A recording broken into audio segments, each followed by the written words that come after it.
इस तरफ वो बढ़ने लगते हैं। तो ऐसा ही एक उदाहरण है कि मैं उत्कृष्ट विद्यालय में पढ़ा रही थी और 9th क्लास की बात है कि बच्चा आ नहीं रहा है लंबे समय से, 15 दिन 20 दिन हो गए। एक सर ने आकर सूचना दी कि ये बच्चा जो है बाटना बस स्टैंड पर यूनिफॉर्म में देखा गया है। उसको बुलाया गया, सर वहाँ खुद लेने चले गए, वो बस्ता लेके आया। उसके बस्ते में बड़ी बड़ी 2 शराब की बॉटल्स।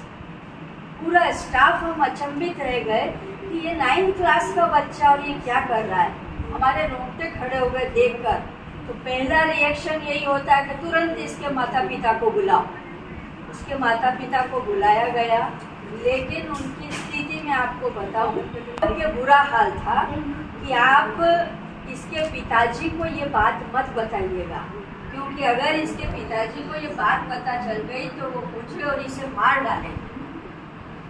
अब स्थिति ऐसी हो गई कि हम शिक्षक होने के नाते हमारा क्या कर्तव्य है, उस माँ की स्थिति और उस बच्चे की स्थिति। तब समझ में आया कि पिताजी भी बहुत ज़्यादा नशा करते थे, माँ उससे परेशान थी और वही आदत को रोज देखता था। उसकी माँ से चर्चा में बताया उसने कि छोटा सा था तो पाउच मंगाते थे उससे, जा बेटा लिया तो 10 रुपये का। उसने वही सीखा, उसने वही देखा और अब वो इस पूरी तरह से निडर होकर वो इस स्थिति में आ गया कि वो दोस्त भी वैसे ही हो गए और आज उसने अपने बस्ते में बड़ी बड़ी शराब की 2 बॉटल्स रखने की हिम्मत कर दी। उसकी माँ को समझाया, हमारे जो टीचर लेने गए थे उनको तो इतना ज़्यादा क्रोध आया, पुरुष होने के नाते स्वाभाविक था, तो उन्होंने तो वहाँ स्टाफ रूम में उसकी खूब पिटाई कर दी। लेकिन तब ये बात मन में आई कि बच्चों से शुरुआत की जानी चाहिए और राष्ट्रीय स्तर पर एक प्रतियोगिता का आयोजन हुआ। तो मैंने स्वयं ने उस नशे पर एक छोटी सी नाटिका लिखी।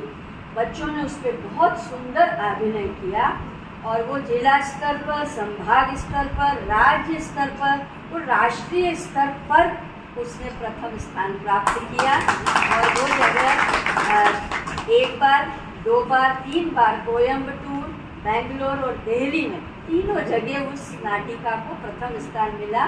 मैं इस बात का बहुत गर्व महसूस और सुकून महसूस करती हूँ कि उन 5-6 बच्चों ने जिन्होंने अभिनय किया वो ग्रामीण बच्चे थे और 5 बजे बाद आप जा नहीं सकते, सब माता पिता, हर घर में नशे वाले लोग मिलेंगे आप। तो उन 5 बच्चों में मैंने ये बीज बो दिया कि अब वो नशे की तरफ बढ़ेंगे भी नहीं। और वास्तव में आज उन्हीं में से कुछ बच्चे ऐसे हैं जो कोई याद